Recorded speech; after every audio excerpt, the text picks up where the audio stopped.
Selain diambil darahnya, tuh, bagian mulutnya juga benar-benar diperiksa. Kayak giginya, lidahnya, karena itu salah satu indikator kesehatan.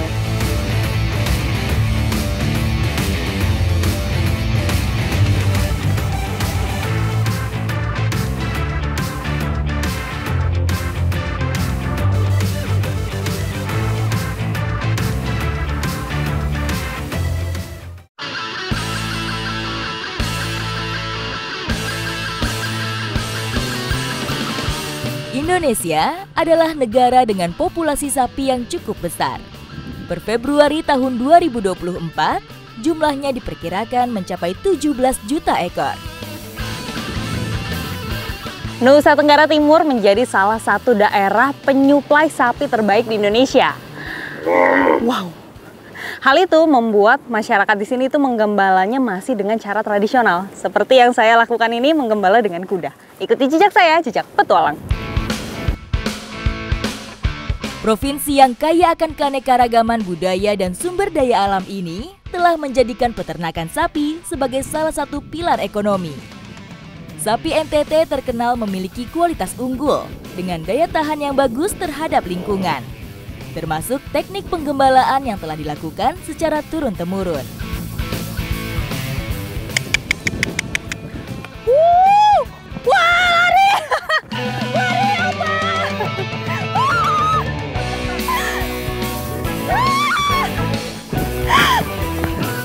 Tiba-tiba, kuda yang saya tunggangi melaju dengan kecepatan tinggi.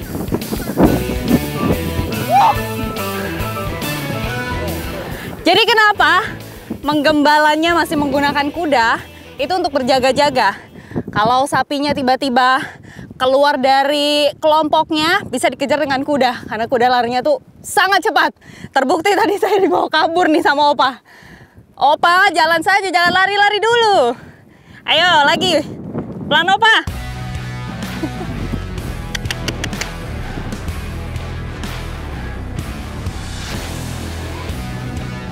Sebagai mantan jawara kuda pacu, Opa masih sangat bisa diandalkan. Sayangnya, butuh pendekatan yang cukup lama untuk bisa mengendalikannya. Insting kuda memang sangat peka.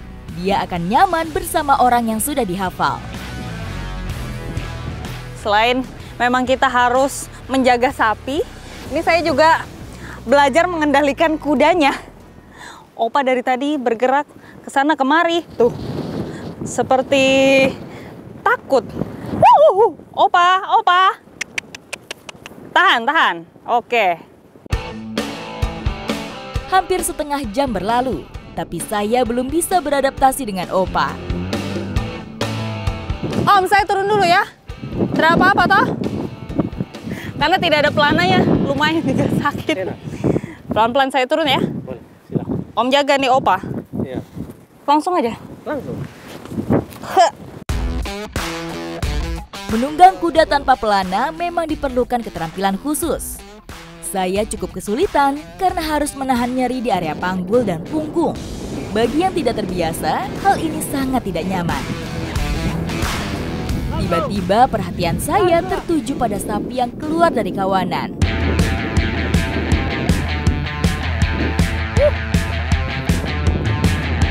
Kencang sekali dia lari. Ah, itu kudanya lagi ngejar sapi yang terlepas dari rombongan kelompoknya. Itulah salah satu fungsi kuda, karena larinya cepat jadi bisa mengejar sapi. Wah, tapi memang harus dilakukan oleh yang profesional. Kalau saya ngejar kayaknya nggak bisa, malah takut membahayakan nantinya. Wah, itu om. Udah ketangkap, udah balik lagi ke rombongan. Keberadaan rumput yang lebih segar seringkali menarik perhatian beberapa ekor sapi dan membuatnya terpisah dari rombongan. Wah, mantap Bang. Sudah kembali tadi sapinya ya. Memang kelihatan nih kudanya masih sangat gesit sekali karena dia itu masih muda. Usianya tuh masih kurang lebih 1 tahun. Cuma dia takut sama orang baru. Saya mendekat, dia rasanya tuh pengen kabur aja.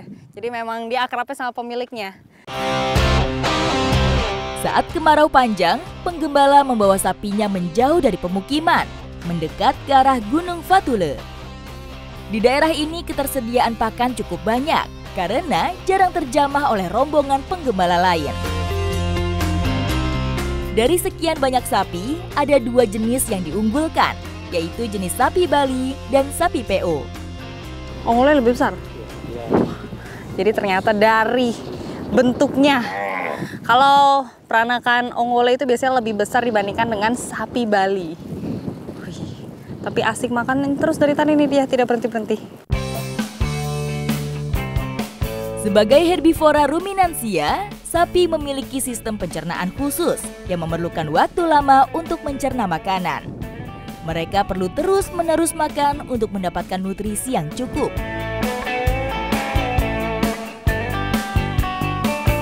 Wah, ini karena sudah semakin sore, jadi sapi-sapinya kembali ke kandang ya. Tapi sambil digiring pakai kuda. Karena biasanya sapi-sapinya tuh bandel, masih suka makan terus. Wah, sampai kita! Penggembala memilih mengandangkan sapinya untuk faktor keamanan.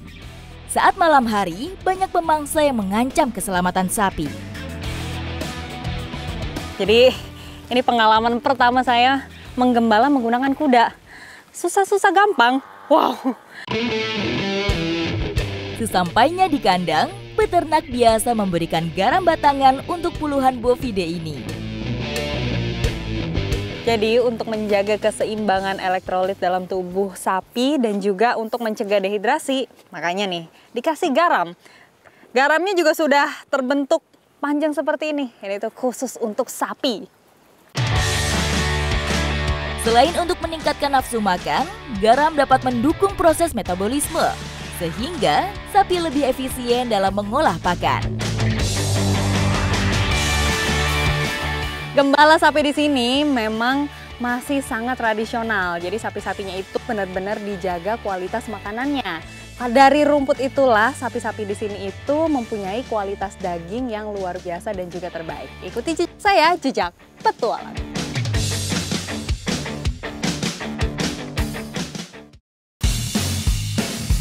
Pulau Timor memiliki suhu yang cukup ekstrim, mencapai 35 hingga 40 derajat Celcius. Namun, daerah ini justru menghasilkan sapi dengan kualitas terbaik. Ngomongin soal sapi yang ada di Kupang, itu nggak lepas dari Pasar Camplong yang merupakan pasar terbesar yang ada di NTT. Nah, gimana keseruannya? Ikuti jejak saya, jejak petualang. Dalam 1 minggu, pasar ternak ini hanya beroperasi 2 kali, pada hari Senin dan Selasa. Di hari lain, peternak dan pedagang mempersiapkan sapi-sapi mereka sebelum diperjualbelikan. Di sini, sapi-sapi yang didatangkan itu tidak hanya dari daerah Camplong saja, tapi ada juga dari beberapa daerah lain. Nah ini, sapi belum diturunkan, tapi semua pembelinya udah bersiap-siap untuk menawarkan harga sapi. Pembeli berebut untuk mendapatkan sapi incaran. Jika sesuai kriteria yang diinginkan, transaksi bisa langsung dilakukan. Sapi yang diturunkan itu langsung diikat di sini nih. Jadi pembeli bisa langsung melihat-lihat kondisi sapinya bagaimana yang sesuai kriteria untuk dibeli. Sapi yang dijual bukan hanya sapi gembala atau yang biasa dipelihara di kandang. Sapi yang ditutup matanya ini adalah sapi liar. Peternak biasanya hanya akan menangkapnya untuk dijual. Memang di sini jenis pembeli itu bermacam-macam. Ada yang untuk diternak lagi, ada yang memang langsung dijual. Tapi dilihat-lihat juga nih sapinya. Kebetulan Bapak membeli sapi yang masih remaja karena supaya bisa diternak lagi. Dia masih aktif pergerakannya. Tapi kalau sapi yang sudah tua itu biasanya akan langsung dipotong. Jika sudah mencapai kesepakatan, pembeli bisa langsung membawa sapinya. Nah, sapi yang sudah ditandai seperti ini, itu artinya sapinya sudah ada pembelinya atau sudah laku. Jadi habis ini akan langsung dibawa ke pemilik yang baru. Ekor sapi diangkat untuk membantu menjaga keseimbangan dan mengarahkan sapi agar lebih mudah masuk ke dalam truk. Pokoknya sapinya tuh harus benar-benar sampai penuh di dalam truk. Kurang lebih isinya ada 15 sapi. Karena kalau nggak penuh, nanti saat dibawa tuh malah berguncang kemana-mana. Ketenaran sapi NTT merupakan hasil kombinasi antara kualitas daging yang unggul dan proses penggemukan alami. Hal inilah yang membuat lembu dari tanah NTT banyak dicari.